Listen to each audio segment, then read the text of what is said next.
Guys, welcome back to my channel Smita's life. कैसे हो आप सब? होप आप सभी अच्छे होगे, मस्त होगे और जहाँ भी होगे मौज मस्ती में होगे।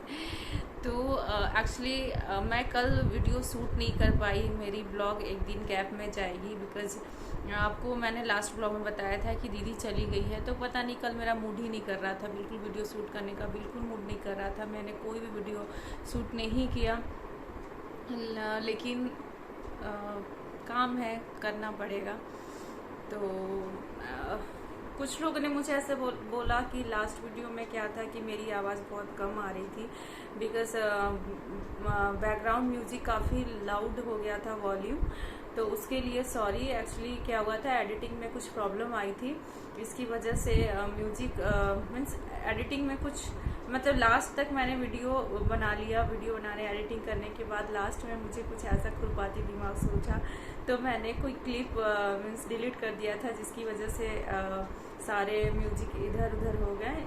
उसकी वजह से मेरे वॉइस पे ओवरलैप हो गई म्यूजिक, तो कहीं कहीं पे साउंड नहीं आ रहा था, तो उसके लिए सॉरी। तो आज सुबह से मैं बिजी थी कि एक वीडियो मुझे शूट करना था, तो वो भी मैंने शूट किया है, तो उसको फटाफट जाओ। एक चीज़ मैं और मेंशन करूँगी कि मेरे कई फ्रेंड्स ऐसे बोल रहे हैं मुझे कि तुमने अपने प्रोफाइल में मेकअप आर्टिस्ट का लिखा है, तो तुम मेकअप का ट्यूटोरियल क्यों नहीं बनाती हो। तो मैं बहुत जल्दी मेकअप ट्यूटोरियल लेकर आऊँगी आप सभी के लिए। एक्चुअली क्या हुआ है कि मेरा सारा मेकअप बॉक्स चला गया है मेरे ससुराल। मैं शादी में लेकर आई थी और वहीं पे है, यहाँ पे बहुत लिमिटेड प्रोडक्ट है, लेकिन मैं कोशिश करूँगी उससे बनाऊँ। और दूसरी चीज़ ये है कि मैं आप सबको पता है कि मेरे 1 साल के जुड़वा बच्चे हैं, तो मुझे बिल्कुल ऐसा टाइम नहीं मिलता कि मैं बैठ के एक मेकअप ट्यूटोरियल बनाने के लिए कम से कम आपके पास आधा 1 घंटा में मिनिमम होना चाहिए। मिनिमम तो नहीं बोलूँगी, मैक्सिमम 1 घंटा का टाइम होना चाहिए कि आप प्रॉपर तरीके से वीडियो शूट कर पाओ, लेकिन नहीं हो पाता क्योंकि कभी रस होती है, कभी व्यांस होता है, तो बहुत मुश्किल से टाइम मैनेजमेंट हो पाता है कि मैं इसी में ब्लॉग ही शूट कर लेती हूँ, उसको एडिट करके डाल देती हूँ, तो वही बहुत बड़ी चीज़ होती है। और दूसरी चीज़, एक चीज़ मैं और मेंशन करूँगी कि भाई साहब, ये चीज़ नहीं होती कि आप मेकअप आर्टिस्ट हो तो आप रोज़ मेकअप पोत के और ब्लॉग्स बना रहे हो, तो ये चीज़ भी नहीं होता है। क्योंकि कई लोगों ने मुझे पर्सनली ये चीज़ मैसेज किया कि आप ऐसे नेचुरल आ जाते हो, तो ब्लॉग में मुझे लगता है लोगों को ना नॉर्मल नेचुरल चीज़ें ही पसंद आती है। और मेरी आदत नहीं है कि मैं घर में पूरा मेकअप पोत के रहूँ। मैं अभी भी बैठी हूँ तो मेरे फेस पे सिर्फ मॉइस्चराइज़र है और एक लिपस्टिक, इसके अलावा मैं कुछ भी नहीं लगाती हूँ फेस पे। मुझे लगता है कि आपके फेस को भी एक रूटीन वे में आना बहुत ज़रूरी है।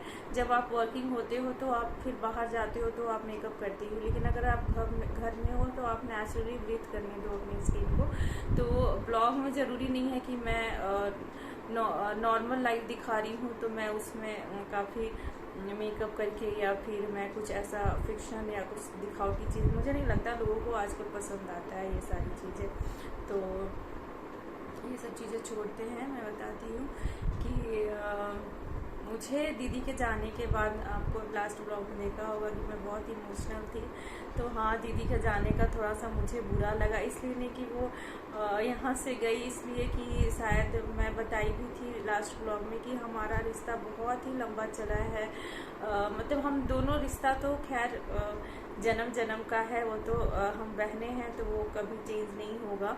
बट हम साथ में बहुत दिन से रह रहे थे, बहुत साल से थे। मैं एक्चुअली हायर एजुकेशन के लिए पुणे में थी, तो वहाँ भी मैं दीदी और अर्शी देवी के साथ ही काफ़ी टाइम स्पेंड की थी। और फिर जब मैं मतलब बीच का 1-2 साल ही ऐसा होगा कि जब हम दोनों साथ में नहीं थे, फिर मैं पुणे से दिल्ली आ गई थी दीदी के पास, तो मैं वहाँ जॉब कर रही थी। आफ्टर मैरिज फिर मैं दिल्ली में ही सेटल डाउन थी, मेरा वहीं पे बिजनेस था सैलून का।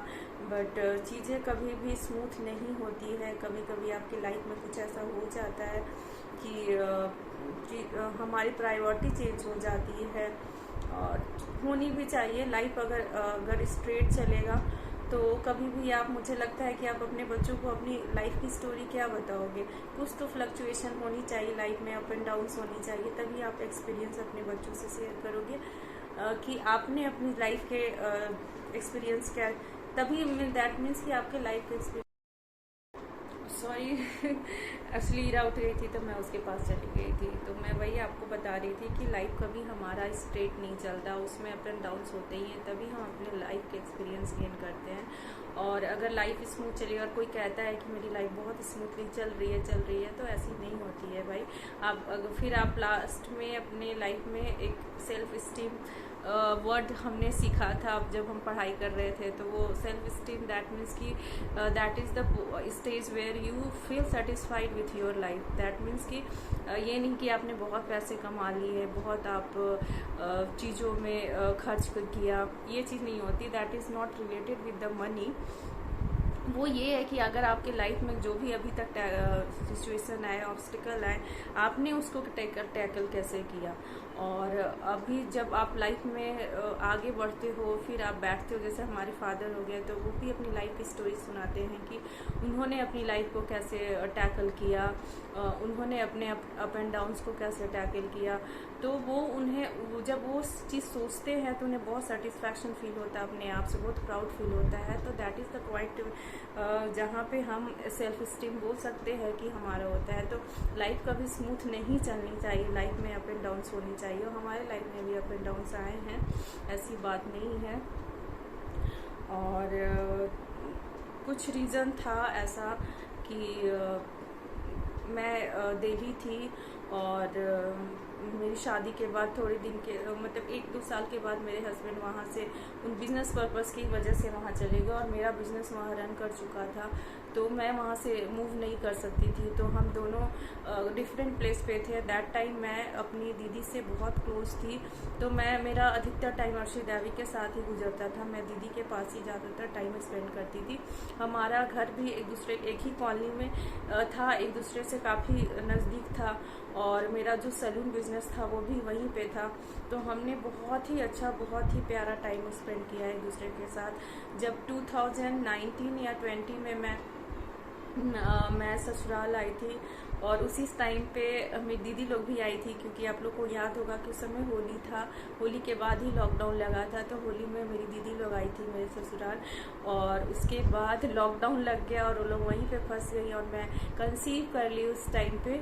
तो कंसीव करने के बाद मैं दीदी लोग के साथ ही मायके आ गई, क्योंकि ससुराल में इतने लोग थे नहीं, और मेरे ससुर जी की भी तबीयत ठीक नहीं रहती है।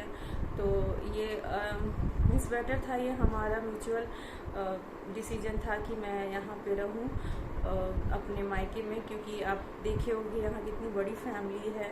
तो एक केयर लड़की को मुझे लगता है ज़्यादा मायके में ही हो पाता है, और केयर भी नहीं बोलो, मतलब मुझे लगता है कि मायके में आप कंफर्टेबल फील करते हो बहुत ज़्यादा। तो इस टाइम पे मैं यहाँ पे आ गई अगेन। जब ये ट्विंस हुए, मुझे पता चला कि मैंने ट्विंस कंसीव किया है, तो बहुत ही डबल खुशी था पूरी फैमिली के लिए। लेकिन फिर वही चीज़ होता है ना कि फिर मुझे डिसीजन लेना था, क्योंकि अब मैं अकेले दिल्ली में नहीं रह सकती थी, और दूसरी चीज़ कोरोना, लॉकडाउन। तो लॉकडाउन में शायद मेरा बिजनेस जाने का मेन रीज़न यही था। जाना तो नहीं बोलूँगी, मीन्स वो डिसीजन लेना ही पड़ता मुझे। तो मैंने डिसाइड किया कि सैलून में हैंड ओवर कर दूँगी, दैट मीन्स कि सेल कर दूँगी। हमने बहुत कोशिश की कि हम किसी को कॉन्ट्रैक्ट पे दे दें, बट ऐसा सिचुएशन नहीं था, क्योंकि उस समय सारे बिजनेस बहुत लॉस में चल रहे थे। मैं यहाँ पे थी, मैं जा भी नहीं सकती थी, क्योंकि मेरे बच्चे बहुत छोटे थे, तो इनको लेकर मैं ट्रैवल नहीं कर सकती, बाई रोड मैं जा नहीं सकती थी। और आपको पता है कि ट्रेन और फ्लाइट चल नहीं रहे थे, तो बहुत मुश्किल था डिसीजन लेना। बहुत ही मुश्किल से मैंने अपने मीन्स बहुत ही मुश्किल से किसी की हेल्प ली है, जिसकी मैं नाम नहीं लूँगी, लेकिन मैं उनका बहुत बहुत ज़्यादा थैंकफुल करती हूँ मैं उस लड़की का, कि उसने मुझे उस टाइम पे बहुत हेल्प किया, क्योंकि दीदी भी नहीं थी, कोई भी नहीं था। तो उसने ही ब्रोकर के थ्रू मेरा सैलून सेल करवाया। मैं जा भी नहीं पाई। इवन जब मैं वहाँ से निकली थी तो भी मैं अपने सैलून पे गई नहीं थी, और मैं बोल नहीं सकती हूँ कि मुझे क्या फील हो रहा था। बहुत ही ख़राब फील हो रहा था, क्योंकि लाइफ के 3 साल मेरे लिए वही फैमिली था, मेरा सैलून ही सब चीज़ था। क्योंकि मेरे हस्बैंड का भी वहाँ से मूव कर चुके थे, उनका भी बिजनेस कहीं और सेटअप हो गया था। तो चीज़ें ना मतलब ऐसा होता था कि मैं हर चीज़, मुझे एक अंदर से इतनी खुशी होती थी, मुझे पूरा टाइम मिल गया था अपने पूरे बिजनेस पे फोकस करने का। तो मेरे दिमाग में सिर्फ सैलून ही होता था, मेरा काम होता था, और मैं अपने काम के लिए इतनी डेडिकेटेड होती थी कि आपको, अगर आप दिल्ली से बिलोंग कर रहे हो तो आपको पता होना चाहिए कि दिल्ली में, साउथ दिल्ली सैलून के मामले में ऐसा एरिया है कि वहाँ पे सारे बड़े ब्रांड हैं, और उनके बीच में मैं थी। तो मुझे कभी डर नहीं लगा, क्योंकि मुझे लगता है कि आपका कंपटीशन आपसे होता है। कई लोग आते थे, मुझे बोलते थे अरे यहाँ तो इतने बड़े बड़े ब्रांड है, ये आप कैसे चलोगे, इतना मतलब एक न्यू फ्रेशर यहाँ पे कैसे सरवाइव कर पाएगा। बट ट्रस्ट मी, मेरा सैलून बहुत, आज भी मेरे कई क्लाइंट का कॉल आता है, वो बोलते हैं कि आप प्लीज़ अपना सैलून फिर से ले लो, क्योंकि हमें वो सर्विस नहीं मिल रहा है वहाँ पे। हमारे पास कोई ऐसा नहीं है, सारे ऐसे हैं कि हमारा ज़्यादा पैसा, हम पैसे भी ज़्यादा दे रहे हैं, लेकिन हमें वो काम नहीं मिल रहा है जो आप देते थे। तो मुझे बड़ा अच्छा लगता है, बहुत एक सेटिस्फैक्शन सा फील होता है कि हाँ, मैंने अपने क्लाइंट को सेटिस्फाइड किया था अपने काम से।